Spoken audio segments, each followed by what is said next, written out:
You're saying that humans need fantasies to make life bearable? No.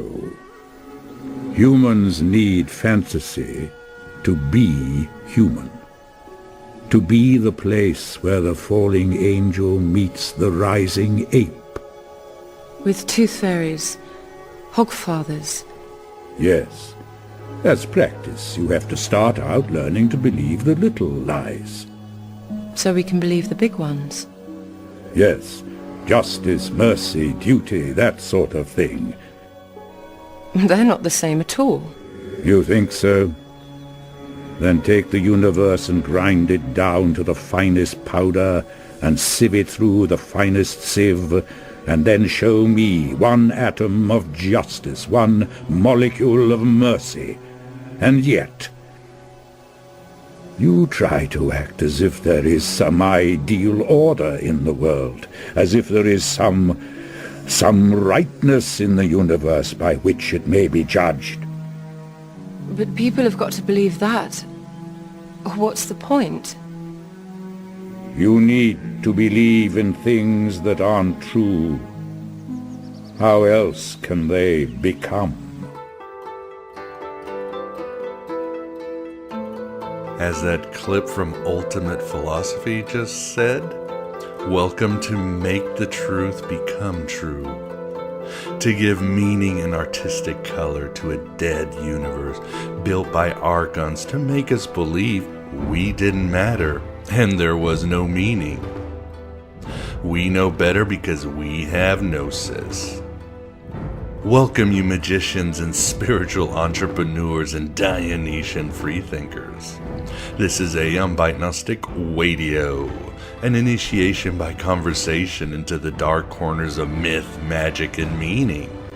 A crash course in cult culture and conspiracy. A virtuous virus invoking and informing history, holiness, and heresy. Each week, I commandeer your connection to bring the most accepted and rejected scholars and provocateurs to your attention. Fun, compelling, and deeply weird, this is the blow-your-mind cocktail party conversation you always wanted to listen in on. To be inspired to resurrect your inner artist and indwelling inventor and innermost performer. No matter what anybody tells you, words and ideas can change the world. And destroyer too, as you make those deeper truths become true. Harold Bloom said the central dictum of the Gnostics is, everything that can be broken should be broken. Or as Hermann Hesse said in Damien, the bird fights its way out of the egg. The egg is the world. Who would be born must first destroy a world. The bird flies to God. That God's name is Abraxas. And I am Abraxas, in his meat space incarnation of Miguel Connor. And you are Abraxas too. As a bird you break out of the shell and join with them. And together we're going to craft better worlds now. But first, let us destroy this present world. We are living in a computer-programmed reality, and the only clue we have to it is when some variable is changed and some alteration in our reality occurs. At its core, Aeon by Gnostic Radio is all about helping you find your sacred path and hero's journey. Assist you in making the political, religious, philosophical, and certainly artistic decisions that make you the best version of yourself and ultimately free. Freedom, as I've written a lot about, is the true goal of the Gnostic. That's why I never tell individuals what they should believe in. That's their choice. That's your choice in the end. I would, however, suggest if you really want to know what is your destiny and destination, I would simply look at Abraxas as depicted in the 7 Sermons to the Dead. That's who you should be, standing above all, above God and Satan, good and evil, right and left, and representing higher forces of imagination and possibility and reason. Or as Gordon White writes in The Chaos Protocols, you must become invincible, where all the material illusions, whether it's Trump or your angry ass-grabbing boss, no longer affect you because you now live in a magical world. And as I say, you are now writing your own gospel and living your own myth. You are the storyteller, above it all, yet with so much compassion and understanding for all within. We need to be free men and women. If we're not free, then we're no different than Cylons. I say the same with conspiracy theories. They are a great narrative to follow like a juicy book, but work best when it's a journey of self-discovery. Choose your conspiracy and follow it, but the greatest conspiracy theory will always be the fabrication that is your personality and the lies the powers and principalities told you. You're working too hard. You're seeing conspiracies that don't exist. Yeah? Or maybe just getting too close for comfort. I mean, if you find that Bigfoot is real or the earth is flat, that's great. But does that feed a single hungry child or stop bombs from falling in the Middle East? If it exposes Jehovah and his butt slaves in the establishment, great. But make sure it transforms you, make you invincible. Kind of like UFO abductees who become fulfilled individuals who pursue amazing feats while still looking at the stars for answers. Breaking through like that bird going to be Abraxas, above it all. Destroying false worlds. The poor and the underclass are growing. Racial justice and human rights are non-existent. They have created a repressive society, and we are their unwitting accomplices. To help us all with all I've said, we have the infernal pleasure of being joined on this April, the year of our Demiurge 2017, by none other than Tim Freak, who materializes once again at the virtual Alexandria, this time to discuss his latest book, Soul Story, Evolution and the Purpose of Life. Get ready to further unravel your inner conspiracy theories with Tim's insights from a thought-provoking, soul-expanding book that deals with so many topics from a contemporary Gnostic view that include death, consciousness, new ways to see God, the failure of materialism and orthodoxy, and so much more that we certainly cover in our interview. For more information on Tim, please visit, you got it, timfreak.com. You know much that is hidden, though, Tim. Quite. Tim was one of the first guests of Aeon Byte Gnostic Radio back when it was coffee, cigarettes, and gnosis, about 10 years ago. And his passion, wisdom, and acumen informed this show, as well as modern esoterica in general. The most valuable commodity I know of is information. Wouldn't you agree? This is a full interview, as Tim and I had to deal with high-leak issues like work, so our time was a bit limited. Most shows presently will be partly available at our podcast and YouTube channels, while full ones will be available at our Archive of Past shows. But for members and high-level Patreon supporters only, I have included an intimate past interview from Tim, where he discusses his life and how several mystical experiences informed his view. You'll find it very relevant to this interview and will give you a deeper perspective. Again, this will be found only at our Archive of Past shows, where you can join for a paltry $5.99 a month.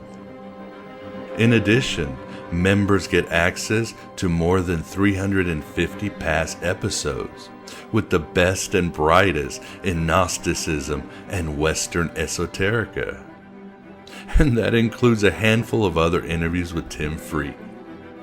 You'll also gain access to our private Inner Sanctum of Gnosis Facebook group, where I provide exclusive content and answer your questions directly.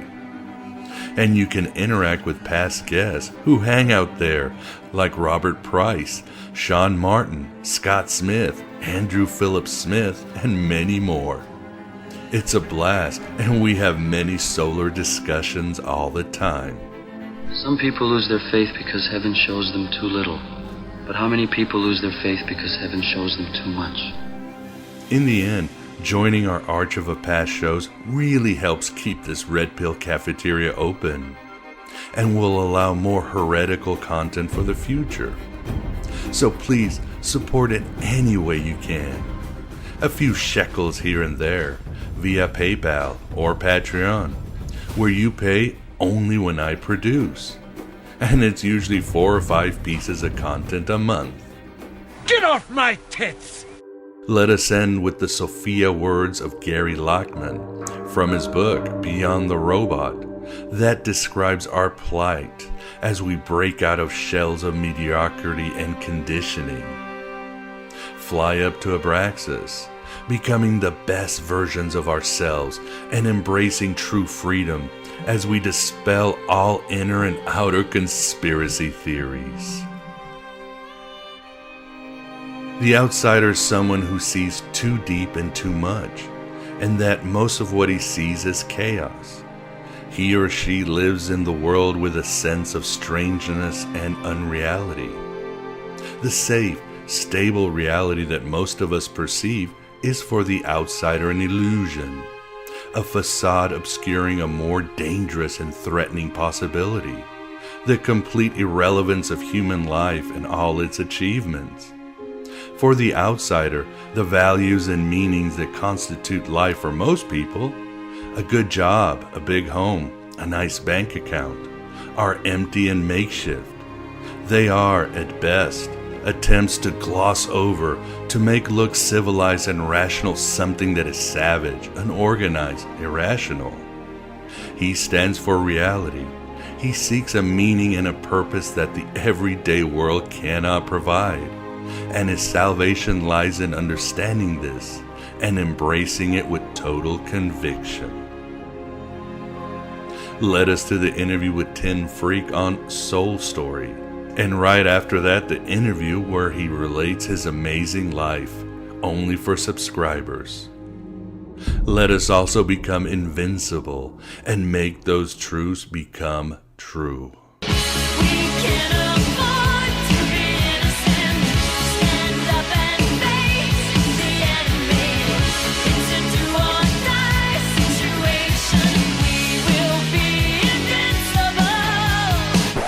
What are you doing out here? Searching, same as you. Doesn't matter what they call you. It's the deeds make the man.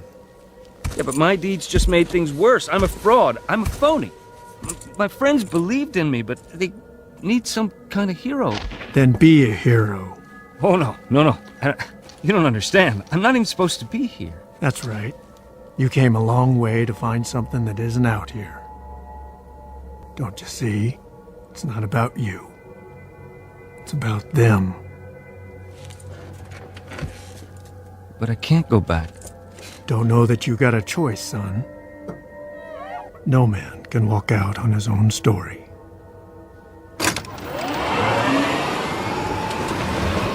This is the Aeon Byte interview, and with us we definitely have the pleasure of having back Tim Freak to discuss his latest book, Soul Story, Evolution and the Purpose of Life. How are you doing today, Tim? I'm doing very well, my friend. It's a real delight to be back having a conversation with you. Oh, I agreed. It's just been too long, but here we are, and glad to see you here, and really enjoyed your book. How was this book different in writing? Totally different. One thing which, I became a writer a long time ago because I wanted to explore ideas. So I've always used writing as an opportunity to break new ground for myself. And about whenever it was, I started this, almost 2 years now, I had one of those moments as I'm getting older, Miguel, where I stopped and thought, what is it I have to do before I die? And the answer was loud and clear, that I needed to write this book of philosophy. And so I stopped everything else I could and just gave myself over to writing this book, most of which for me involved long periods walking. I live in this beautiful area of England, Somerset. We have an area of very level ground and lots of countryside. So I've just walked and walked and walked. Just talking to myself is the honest truth, I guess. Just going through what I find doesn't work about the traditional philosophies I've studied, and looking for a new way of understanding things which actually works for me. And this book was birthed through that process. Yeah, it's very interesting. I know we might be jumping ahead, but since you brought up what to do before you die, that's definitely a theme of your book. And I do like this part in your book where you write, you don't prepare for death in your last moments, but with every moment of your life. So it seems you're, you might say, hearkening back to Socrates, that the purpose of life is to what? Get ready for death? Well, I certainly feel that the issue of death was very important in writing the book, even though, the middle of the book is to do with death and the rest isn't. But one of the frustrations that I've had is I've felt for a long time that we need a new form of spirituality for the 21st century, which can accommodate this immense scientific knowledge that we now have. And what I see is a lot of people attempting to do that, some very good, some not so good. But one of the things which is often missing is addressing death. So it's quite easy to accommodate ideas of spiritual oneness and so forth with science if you don't bring in the question of what happens when you die, because that is a major diversion point. It becomes very hard then to bring these two worldviews together. So my whole dilemma is I like to think of myself as a thinking person. I try and doubt and question everything I can. But there is an experience which I've had since I was a kid, which I teach to others and which is so essential to me. I call it the gnosis. You can call it what you like, being deep awake. And in that state, there are intuitions which arise so powerfully that I can't dismiss them.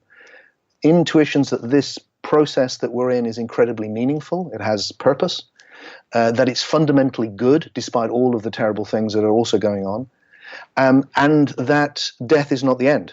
And everything in my own experience keeps pointing towards that. But that's very hard to accommodate with the dominant worldview of our day, which goes, how can life have a purpose? Now we know there was 180 million years of dinosaurs. Really? Can we talk about life having a purpose? That's crazy. Or now we see the relationship between the brain and consciousness. We should dismiss this idea of surviving death as simply wishful thinking, fantasies for those who aren't intellectually robust enough to face the truth. And I've wanted to come back on those views and go, no, I do not believe those are the only credible positions, philosophical positions. I think we can develop a new Gnosticism which is intellectually robust, which harks back to Socrates and that deep questioning, but also honors these deep intuitions which human beings have and which I certainly have. So finding a role for death was really important for me. And it seems to me that to really understand death, each one of us has to have an experience with something deeper. I mean, you have your course, Deep Awakening Experience. Is that really how we start dealing with death? Or is it, as you might say in your book, really trying to understand what life is about? Most of my work in the recent last decade, I'd say, Miguel, has been about sharing the experience of gnosis. There's no words can replace the experience. You need to know this for yourself. And most of my work is, like you said, traveling the world, taking people to a direct experience of the gnosis so they know for themselves. And there's nothing that can replace that. However, in this paradoxical world in which we live, it feels like it's also not enough, because we are also living out the story of our lives. So then we still need a philosophy, an understanding, a story that we tell about what existence is, which can actually address the whole range of our experience. And that is what this book is. And this is why I think it's the most significant book I've ever written, because it is a really fresh philosophy of life, which attempts to genuinely explain how life can be on the one hand so banal and on the one hand so sublime. Why we live in a world where the evolutionary spectrum, if you like, is all present at the same time. We're surrounded by simple matter, we're surrounded by the huge variation of life, and we're experiencing this newcomer, this latest thing in the evolutionary process that we call psyche, which means soul, the soul. This experience you and I are having right now of a non-material dimension, full of ideas and images, but no matter.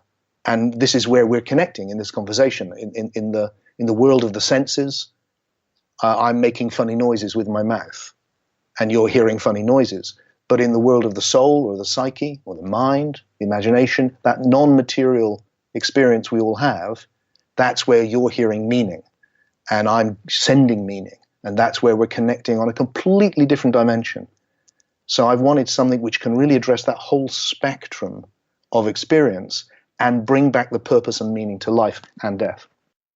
And I think you do a great job with it, and it's very interesting because obviously you have studied in detail the Gnostics, and it seems in a lot of ways the Gnostic attitude is more, you might say, real than ever, or more valuable than ever. As we were just saying, we are beings that are in a way dual. We live in two worlds, and it's a matter really of understanding and making those two worlds blend into each other or understand each other. Yes, it's been, the time when I think we first connected was around the work I was doing on Christian Gnosticism. Correct. Particularly, and I'd done a book, Jesus and the Lost Goddess, which was a seminal book for me, a very esoteric book, looking at this ancient philosophy and how we can understand it, and immersing myself in Gnostic mythology. And seeing that the Gnostic teaching was immerse yourself in this philosophy and your own mythology will arise. And that's exactly what's happened for me. Here I am, whatever it is, 20 years later. And what's come from that in-depth study is really my attempt to do what the Gnostics did. My feeling is that why I enjoy the Gnostics so much and respect some of them at least very, very much, is that they reinvented, they took this ongoing evolution of philosophy and they reinvented it for their own time. They took it further and it was a new thing. And we keep needing to do that, I think. So for me, Soul Story is a reinvention of the Gnostic strand in the light of the fact that one part of the ancient philosophy has turned into science and one part has turned into spirituality now. And we need to bring them back together. And the fundamental insight, again, kind of goes back to stuff I wrote in the books on Gnosticism, is that there is an evolutionary process happening. And that this evolutionary process is the potentiality of, let's call it spirit, to use the ancient name. The potentiality is realizing itself in a outpouring of ever more emergent possibilities. And this is something which both of these worldviews, science and Gnosticism, have in common. What we need to do, though, I think, is update Gnosticism, because that we have information which the ancients didn't have. So nearly all forms of spirituality, despite the sense of the outpouring that I mentioned, still have a view that we've fallen. That we've fallen in. There's been a mistake. There's something wrong. We're trapped by our illusion. We're encumbered by our ego. The separate self is holding us back, or shouldn't be there. Or there's something bad, and that's why we're in such suffering. What the modern scientific view does, which is so liberating, is it goes, no, everything is actually getting better. Really, everything is evolving, so that good things or the deeper things are arising on the basis of more primitive things. And the most obvious example is the first period in the 13.8 billion years of evolution, which has brought us to you and I having this conversation. Most of it was taken up with the evolution of matter in all of its complex forms. And once that had happened, you get the evolution of life in all of its variation. And once that's happening, then you get the arising of this whole new phenomena of soul, this experience, as you said, of a completely different dimension, which we just take for granted, which is absolutely the most important thing about us. And it's taken all of those 13 billion years, 14 billion years to get to that point. And that, for me, that what that points to is that we need to stop thinking of soul or God as something which pre-exists evolution, but rather something that's come into being through evolution. So the thing which is controversial both for science and spirituality, which I'm wanting to explore, is that the immortality of the soul has emerged through the evolutionary process. The soul dimension, which we experience after death, has emerged through the evolutionary process. It wasn't there before. We haven't fallen from somewhere. We're evolving into it, which is why if you look at, say, the things that people relate about the after-death experience through history, you see the evolution taking place. What starts as a land of vague shades becomes a idealized version or horrendous version of everyday life, the Valhalla, that sort of image, and then turns into, with the big religions coming into being, these incredible religious views of what happens after death, and then today with NDEs, you just get this whole range, this richness. Now, normally that's just dismissed as cultural conditioning. What I'm suggesting is this dimension we call the imagination has come into existence through the evolutionary process, and therefore the ability of the soul to survive the death of the body has arisen for the first time with that, and that's what we experience. We're experiencing it right now, and we can go into it after death and experience it in greater detail, not because it was always there, but because the deepest things are emerging last. So soul and survival of death, these are deep things which have taken a long time to reach. In the purely biological world, that doesn't happen. In the pre-biological world, it's not even an issue. So that, I think, is so for me, the key thing is, look, the whole process has been evolutionary. So that purpose has evolved. It wasn't there at the beginning. Hence the reason it's all a bit chaotic and 180 million years of dinosaurs and it's feeling, it's not conscious. No one's doing this. As soul arises, so does the deep purpose, which is implicit and inherent in the nature of the universe, actually becomes explicit for the first time. And we can start exploring it as we're doing right now in soul by having conversation, by sharing ideas. Yes, like you said, it definitely explains our friends, the dinosaurs. And I think one of the essential parts, or the part that spoke to me, which really covers your book, is in one section of your book, you write, God didn't create the universe, but comes into being through the universe. I think that's it right there. We are creating a divinity together. Yeah, this is where the book ends up. This is where it's all kind of going. It kind of starts with being about science and ends up a theology, I guess. For me, that's the most important idea in the whole book, but one that I need the whole book to get to. Because what I'm suggesting there is that, the great problem with God, I experience this being of love. I have since I was a kid, sustaining and supporting me. But I'm faced with, how can there be really this being of love when there's 100 years of dinosaurs, for instance, but also the ancient problem of evil? How can there be so much suffering in the world? Why would any good God, and the Gnostics have addressed this for centuries, allow all the terrible things?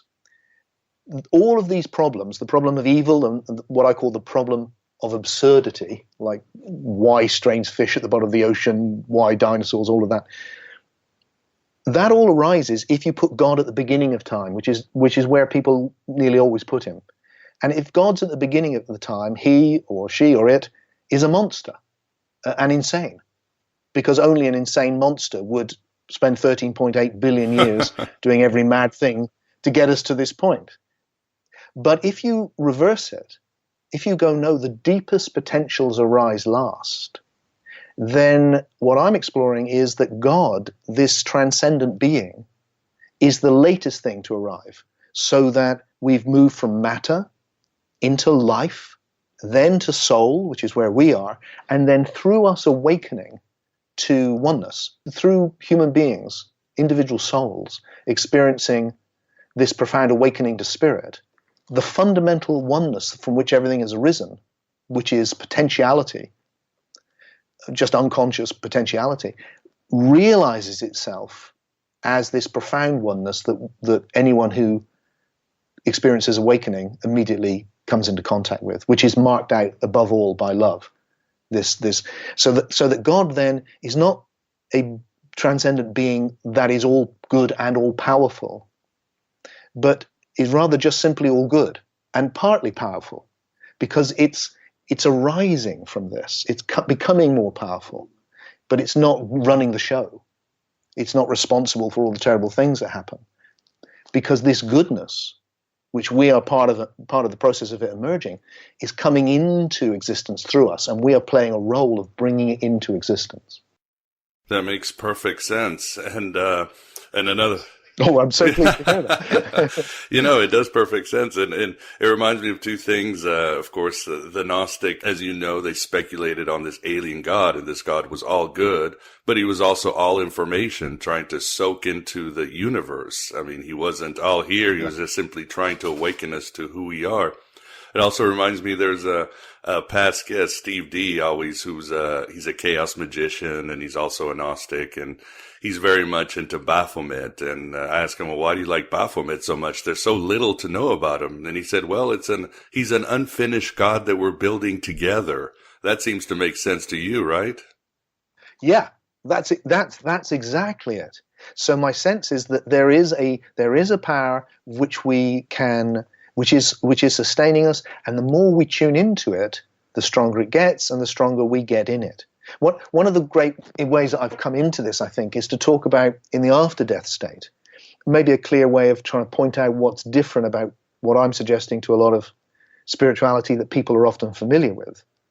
Because in the near-death experience, and people have reported this obviously forever, there is, at the deepest level, there's an experience with a light, in the Tibetan Book of the Dead is called the emptiness of potentiality, or the luminosity of potentiality, the clear light of the void, sometimes it's called. So there's pure light, and one person I saw describing their NDE described it beautifully, called it the love light. There's this incredible light, and it's loving, and people see it as God, or they're the deepest thing, whatever name they give to that.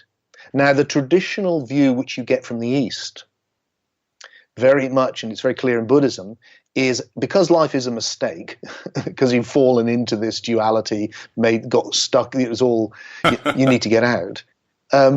Your job, when you see the clear light, is to dissolve into it, like none of this had ever happened, and be free.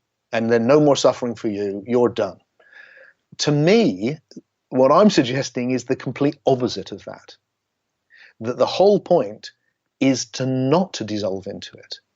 But because if we dissolve into it, the duality of subject and object, consciousness itself will end. In fact, I suspect we dissolve into it every night in the deep sleep state, and we're unconscious.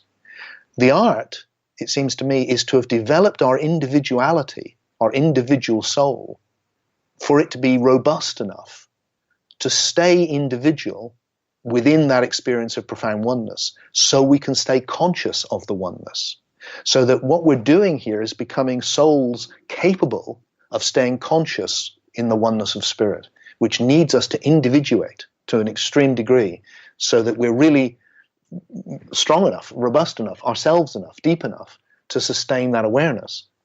And that when we do that, we are bringing the love light into existence. So we are each filaments within that light. So the light which we're connecting with is the communion of souls. It's the coming together of souls, particularly in the after-death state, but also now, into that awareness of oneness is what is creating the transcendent being. So just in the same way that through the evolutionary process, at some point, hydrogen and oxygen got it on together, and we had water for the very first time. And just as in the evolutionary process, at some point, single cells got it on, and we had multi-cell organisms, like my body, for the first time. In the same way, individual souls in the non-material state that we're experiencing right now come together as one by awakening to oneness. And when they do that, individual souls are like cells in the individual body, which creates this transcendent being, which is a being of oneness and love, because it's all one. And I think it's a new take on the very old Paul's Gnostic idea that we are the limbs of the body of Christ. It's that coming together so that through our conscious oneness, this transcendent being, which transcends and includes us, but is bigger than us, just like my body transcends and includes all the different cells within it, is arising. And that is where this whole evolutionary process is heading. Far from being completely meaningless and arbitrary, it's heading towards the creation of this transcendent being, which we experience as love.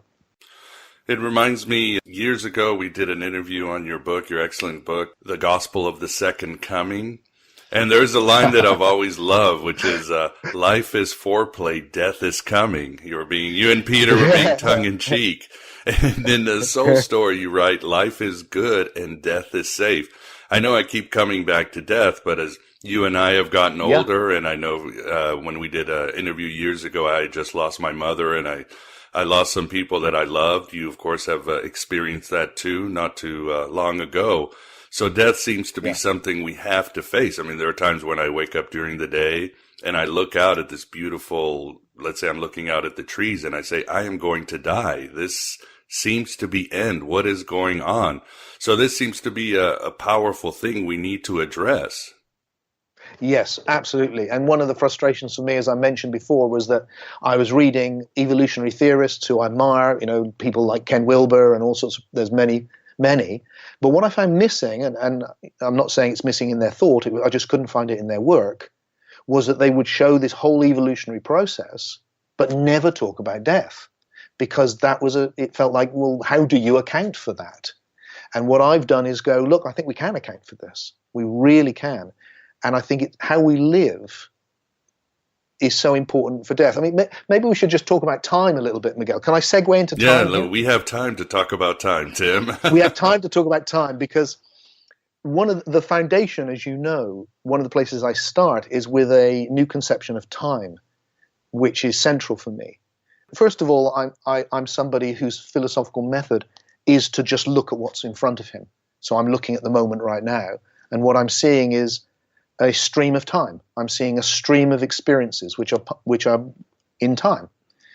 So it feels to me like time is a fundamental reality. As often as I have said myself that time is an illusion, I think the truth is it really isn't. It's actually the reality we confront. And if there was no time, there would be nothing. So there's this incredibly important phenomena of time. And everything exists. We say they exist in time, but I think it's more than that. Everything exists as time, so that I'm aware that I think of myself as a thing, but really I'm a process.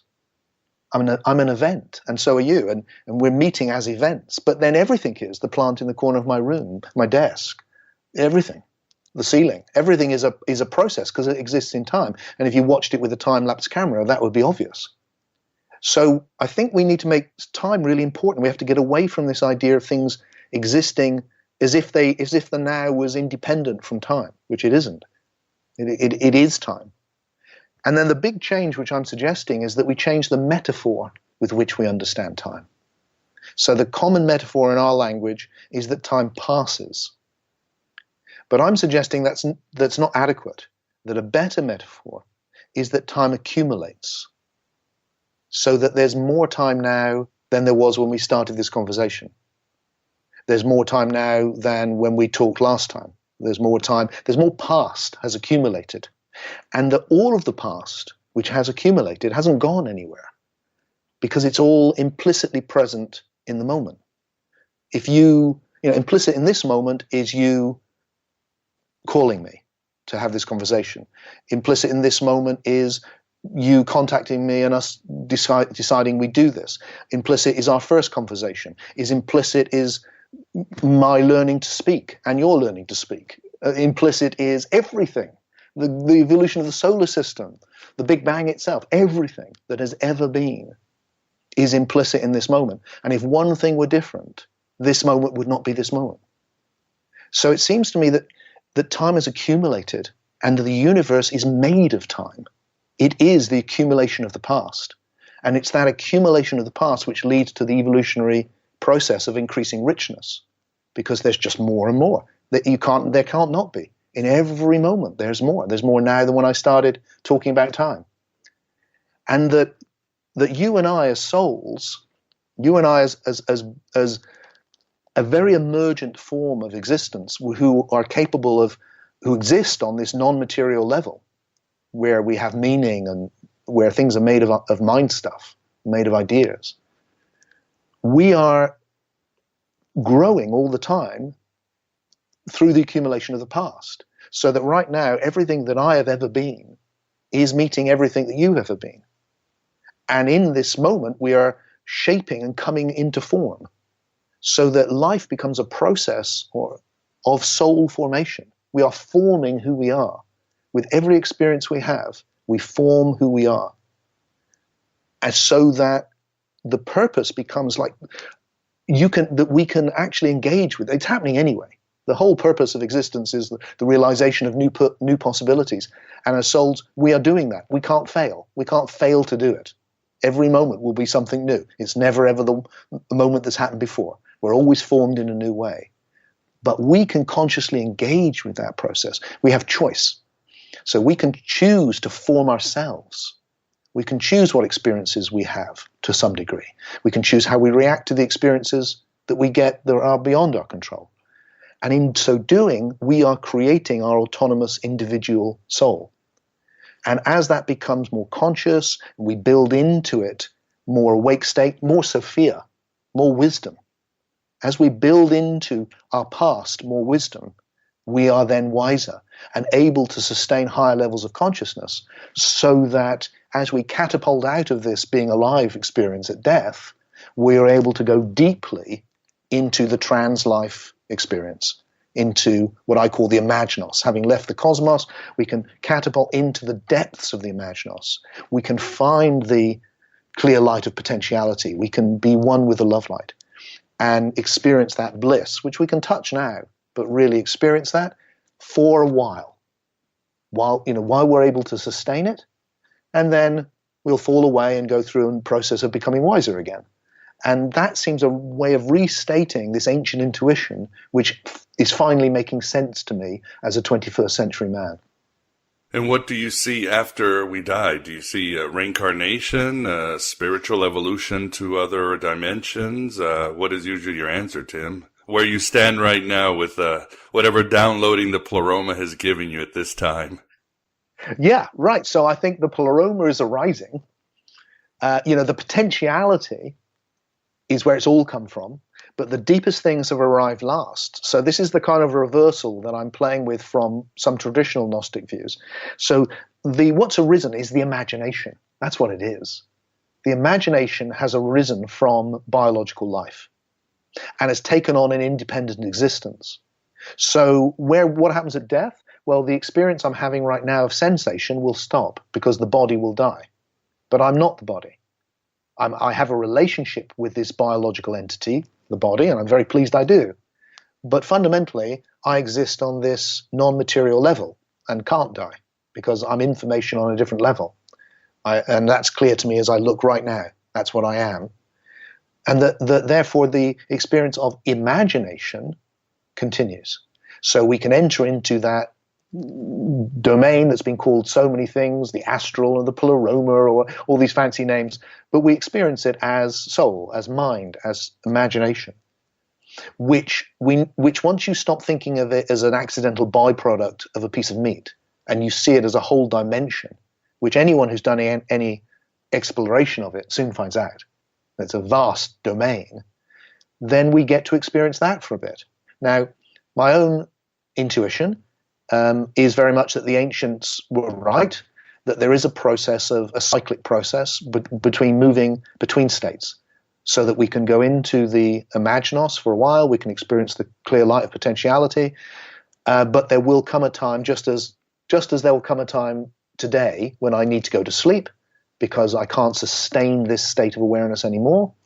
So there comes a time in the after death experience where you can't sustain that level of a consciousness anymore. And you find yourself coming into what I call a psychosymbiotic relationship with an organic form of life, with a body.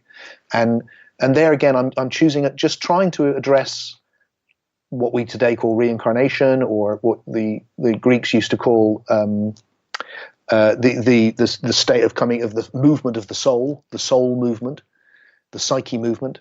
What I'm trying to suggest is that is the metaphor of symbiosis, that just as we see in the animal world and the biological world, different forms of biological life come into symbiotic relationships with each other, where they live as one thing, although they're two, so that soul, which is immaterial, and clearly so if you look at it now, and body, which is material, and clearly so if you look at it now, come into a psychosymbiotic relationship where they live as one for a bit. And the metaphor which actually isn't in the book, but which I've been developing more recently because it seems to help people, because it's familiar, is to talk about computers. One needs to be careful with this analogy, but it's helpful in this respect, that when I wrote the book Soul Story, I wrote it on the computer, but all the information was backed up in the cloud, actually on the cloud. It wasn't even backed up, it was on the cloud. So that what I was doing on the computer was affecting it somewhere else. And that if my computer were to be destroyed, which eventually it will be, it would still exist and could be downloaded on a completely new computer.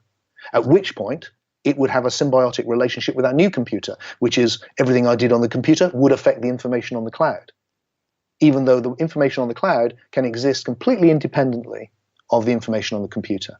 And I think it's a modern analogy for the sort of thing which the ancients actually explored and which I'm reinventing. For the listeners, you're hearing Tim definitely bucks most modern spiritual trends, as you were just talking about time.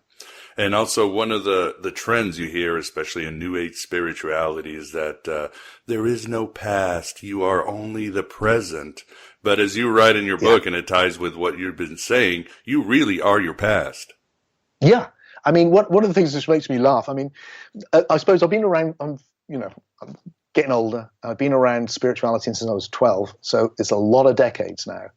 And my level of frustration with things which I myself, so it's tongue in cheek, but being in the present moment, or putting your attention on your being, which is always in the present moment, is the key to loving life, for sure. But time is real. I mean, this sentence which I'm saying will only make sense to you because of time. Otherwise, it would just be a syllable, or not even that. The words only make sense because there was one before it. There was a whole sentence. So when people go, time is an illusion, that only makes sense because time is not an illusion.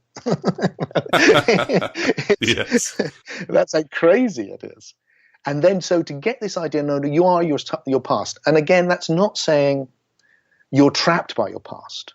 It's not saying, oh, you've had a terrible thing happen and you'll never get away from it, or you did a terrible thing and you'll never be able to forgive yourself. Not that. It's just that everything that's ever happened, good and bad, has shaped you, and you know that. We know that's what makes us. Why you're different from me, the only real reason you're different from me is you've had a different set of experiences. So you are the oneness of being experiencing Miguel, and I am the oneness of being experiencing Tim, and there's something similar, and then there's difference, and the difference is our past. And then it becomes, how do you live with that past? How can you turn your past into a foundation from which you can live a more emergent life? How you can shape your soul in the most emergent way possible? How you can realize what the ancient Romans called your genius, the daemon, your deepest being. How can you bring your individual genius, your deepest thing, into existence based on who you are so far? I can't become somebody else, but I can transform Tim. I can transmute Tim. I can take the pain and I can turn it into wisdom, for instance. I can take the bad, and most of us have experienced this, that sometimes the worst things we experience become the source of our deepest wisdom. We transmute it from lead into gold. And so that is what I'm saying. Not that we're trapped in the past, but that we need to see that everything just is the past and then engage with that process. So that this moment right now is the past meeting the possible. Everything that has been meeting everything that could be. So here we are on that cusp, in that paralogical, paradoxical moment where both exist. So this is completely fresh and creative, and it contains everything that's happened before. And then I am a creative being who is choosing to say these particular words to you in the hope that I'll say something of value to you and the people listening to this conversation. And that's where I'm engaging with the process through conscious choice. Another word, Tim, that gets bandied about a lot is, of course, love. And you spend a lot of time in your book, Soul Story, talking about love. And now I'm feeling like I'm speaking of stories and the metaphors that I'm being transported into a Khalil Gibran book, The Prophet. So I am saying, speak to us about love, Tim. Well, love is very important to me, and it's certainly where the book wants to end up, because the transcendent being, the quality of it is love. And I think that's because love is how oneness feels. Love is how we feel in connection. So right from the most basic form of sexual love, the two become one. Love for your children, love for your activity, love for what you do, love for a place. But it's evolving. Love is also evolving. So what starts as limited and particular, as you come into the gnosis, as you recognize the fundamental oneness with all, this big love, this all-embracing love arises. This which characterizes God, which characterizes transcendent spirit. So that love, you mentioned it earlier, Miguel, so beautifully, is that what I've done is a work of philosophy. It's not, it's for people who love ideas. But what I'm trying to do is actually provide an intellectually robust foundation for experiences that arise in the deep awake state for me, which are essentially quite childlike. When I come into the deep awake state and I experience the deepest intuitions I have are, as you said earlier, life is good, death is safe, and what really matters is love. That's what I actually know. I don't know all of this philosophy. This is me making my best suggestion in a way that I hope will be useful. What I know is, I know that life is good, death is safe, and what really matters is love. How can that be true? Because I know it is. That's the impulse that's made me want to write the book. And the end bit of that is what really matters is love. So for me, it's about creating a philosophy which enables us to engage with these seemingly naive statements with confidence. So we can go out into the world which is lost at the moment, which is experiencing a soul crisis, because it's dominated by this literally soul-destroying, objectivist, scientific worldview, which takes all this wonderful knowledge which science has found and hitches it up to this incredibly bleak philosophy that the universe happened by accident, it has no meaning, you're here for a few seconds, long enough to go, what the hell, and then you're gone. And that's it. And if increasingly thinking people are drawn to that philosophy because they feel like there's no option. And what I want to do is go, no, there is an option. And these seemingly naive sentiments are actually deep. And we can hold up our heads and go, no, life is good. It does have purpose. It does have meaning. Death is safe. It's not just childish wishful thinking to talk about an after-death state. These are profound and deep things that deserve our attention, and from that we can then live far more positively to engage with the evolutionary current. We can play a role in bringing heaven to earth, in bringing the goodness we can imagine into this world.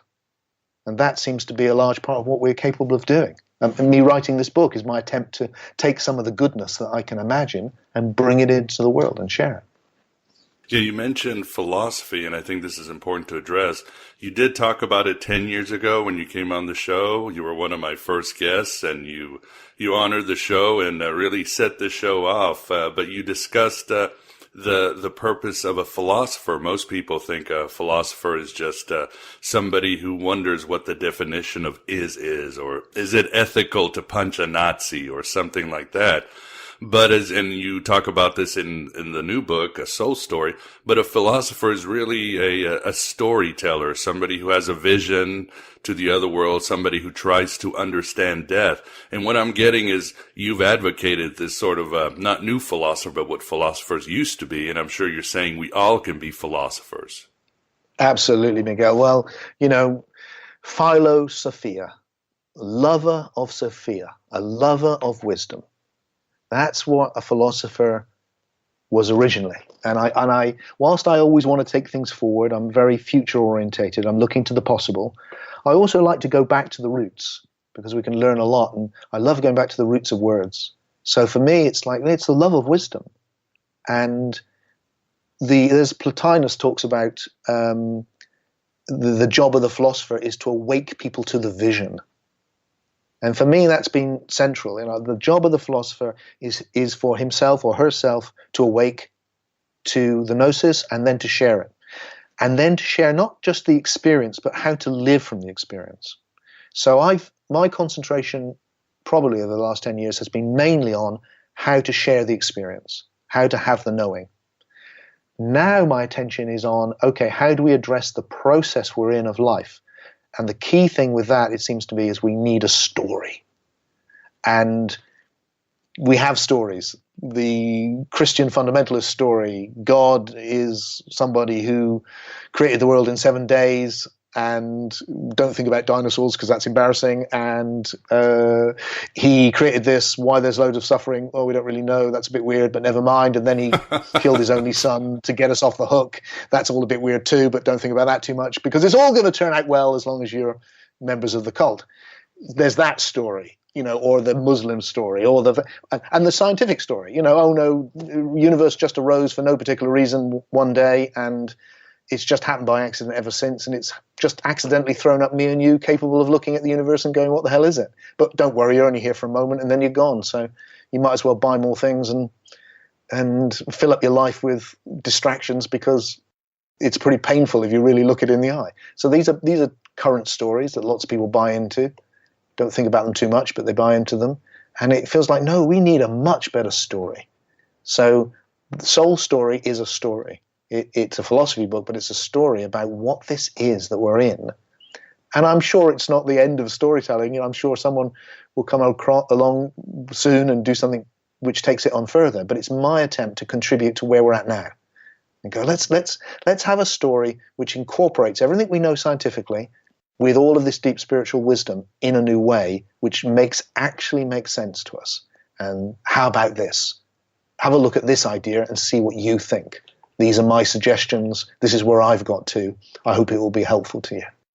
I also love the fact that you address the idea of magic, Tim, and that seems to be, for some reason, up in the air. There seems to be the whole magic meme of Pepe the Frog. You've recently heard about witches and so forth, and Wiccans casting a binding spell on Trump and all this good stuff. And I'm kind of positive because it's like, wow, maybe people are drawing on their magical selves and trying to create a different narrative. So tell us how you view magic, Tim. What I'm doing with this book, Miguel, is trying to account for my experience. That's what I want to do. I want to go, well, this is what I experience. How can this be real? And like many, many people, I've experienced magic. Sometimes I've experienced extraordinary magic. I experience things that I've intended, outrageous things happening in magical ways. I've experienced synchronicities more times than I can possibly remember, full of meaning. Some days it just seems one long one. And all of that is like, well, from the scientific objectivist point of view, I'm deluded. None of that's real, which is really explaining it by saying it doesn't exist. It doesn't explain anything. It just goes where you're deluded. Well, I know what happens to me and what happens to everyone I know. To me, that's ridiculous to just dismiss it. What we need is an explanation. But we need an explanation which also accounts for the fact that an awful lot of my life isn't magical and that not all my intentions do come real. And that some days, very often, there is no synchronous events. And sometimes terrible things happen and all of that.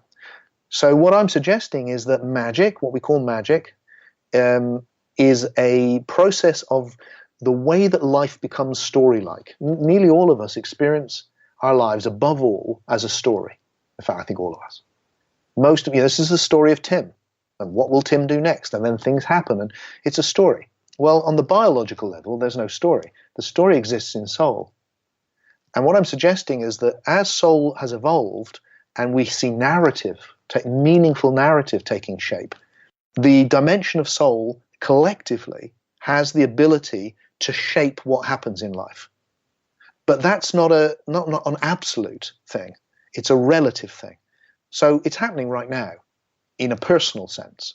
In a personal sense, soul is shaping what I do with my mouth to convey sounds which have meaning to you. So I'm having an intention in soul, and it's affecting my body, and out comes the sound. And then other things I can't control, but I can control some of them. In a similar, comparable sort of way, collectively, I think there's what I call narrativity. There's a quality of story which begins to shape what happens to us sometimes. Because one of the great things about having an evolutionary perspective is it's not absolutist. A lot of spirituality makes the mistake of going, look, it's either there's no magic or it's all magic. So everything that's happened to you is your intention. Oh, you've brought all of this on yourself, Miguel. All the bad things that happens, that's your own karma, or that's your bad intentions, or, you've got to, whereas, that may work with you or I, but it doesn't work when I look at a baby with AIDS. Then it just feels like, no, this is ridiculous. What feels realistic to me is some of what happens to me seems to be to do with story. Other of it seems to do with biological processes or causal, physical processes. And somehow these different levels of reality, physical causality, biological causality, and soul causality or narrativity, coexist. And they're all interacting all the time with different degrees of effectiveness to shape my life, which is why some of it seems banal and others of it seems incredibly meaningful. And what I need is the ability to see that's all there. So I don't fall into the rather crass mistake of that you get, say, with The Secret and things like that, that somehow everything is happening because of my intentions, which not only doesn't fit my experience, but which is also very, very rude to you, because it means that you had no choice in being here to do this interview with me. You were just being moved about by my intentions, which doesn't feel real. It feels like, no, that's ridiculous. It's much richer than that. Yes, you do address the idea of creating our own reality, another New Age trope. And I was thinking, yes, I don't know if you made me come here to do my interview, but my reality of a big house and a young Sophia Loren or Brigitte Bardot never came true. So what's going on, Tim?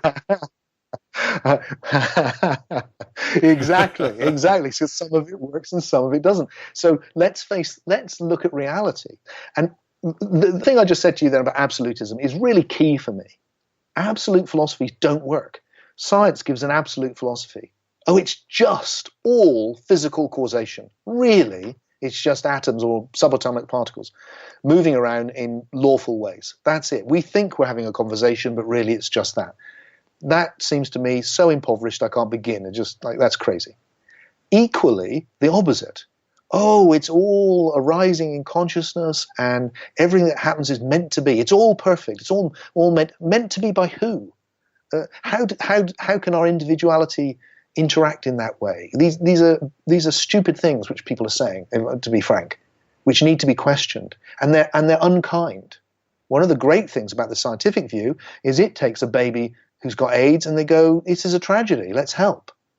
Most spiritual traditions go, "It's karma. It's their fault. It's something they did in a past life. It's some awful," and it's like, whoa, that's horrible. Really? Is that really? So this is why it feels like both need changing. We need to see that there is an evolutionary spectrum. You're experiencing it right now. As I sit in this room, I'm experiencing soul, I'm experiencing life, body, plants, all of that, and I'm experiencing matter. And they all coexist. And they have all different ways of being. And I can address the causality on all of those levels. Not one of them is absolute. They all come together. And then, of course, there's the one that you brought up, God, transcendent being. The idea there of, look, this other being coming into beyond it all. of love.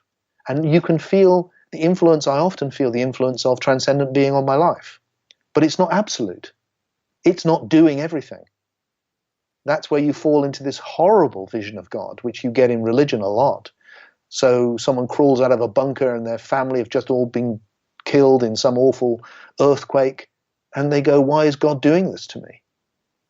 We're being punished, or why did God save me and not the other person? Or God did save me because I prayed, which means clearly he didn't like the other people who probably prayed too. Or all of this crazy, horrible stuff, which you get with this idea that there's an absolute God who's absolutely in control of absolutely everything, rather than there's an emergent God who's contributing towards the movement to goodness as much as it can, given all the other levels of evolution which are also present.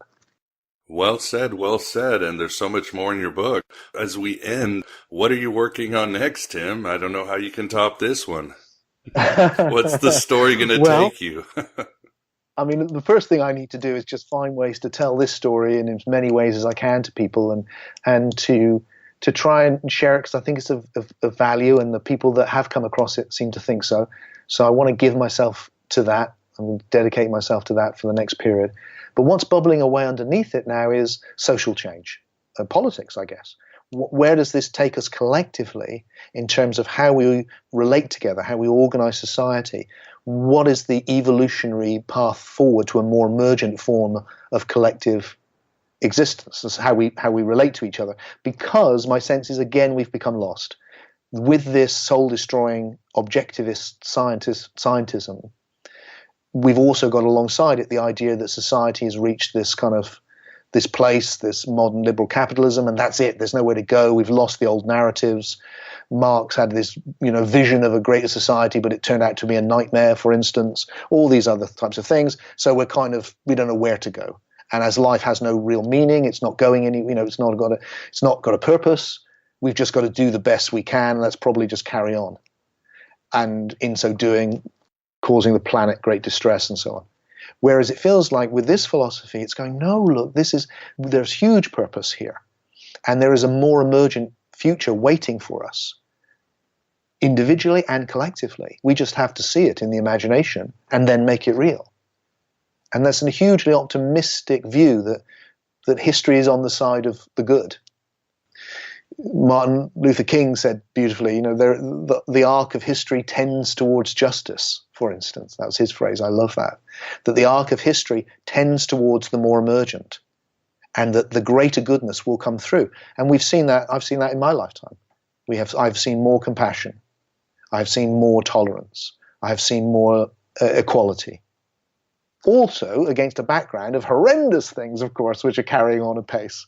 But those things which we don't even notice, the way that we've transformed the way we treat the sexes, that men and women relate, the way we've transformed, we now regard racism as a bad thing, whereas most of history was a good thing. The way that we treat people who are of different sexual orientation, all sorts of things, which has allowed more compassion to come in. We need to harness that evolutionary arc and to play a role in creating a much better world than the one we have now, which I'm absolutely confident we can. And our job is to set the seeds which our children and their children will play out. And to provide a philosophy which could underpin that would be a real honor. Well said, and I couldn't agree more, and definitely look forward to that story evolving. But I think that's all the time we have today, Tim. I'd like to thank you very much for coming on Aeon Byte and discussing your latest and great book, Soul Story, Evolution, and the Purpose of Life. Thank you. It's a pleasure, as always, to be able to discuss these sort of ideas in this sort of depth. It's a real privilege.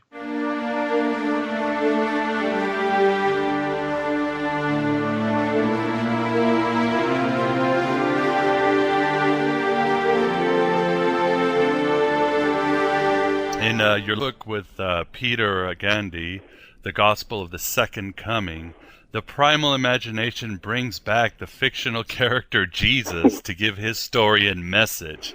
Why did the primal imagination decide it was time to bring in this other fictional character called Tim to give his story and message in his new book, How Long Is Now? Well, just not enough people listen to Jesus. What can you say? I mean, I thought if Jesus came back and told everyone, that was it. Everyone would sit up. The whole game would be up. We'd be sitting here going, well, that was good. It's all finished. But it didn't turn out that way. Apparently, there's a lot of people there weren't very impressed with Jesus coming back with a few gags and some Gnostic wisdom and a bit of heresy. So, gosh, that meant that, I had to get Tim out and get him to stick his neck out and let him tell his story. And that's what I've kind of done, really. I've stood back and gone, right, well, time to write a personal book, because that's something I haven't done. Would you consider this harder to write since it was a personal book instead of more of a scholarly book?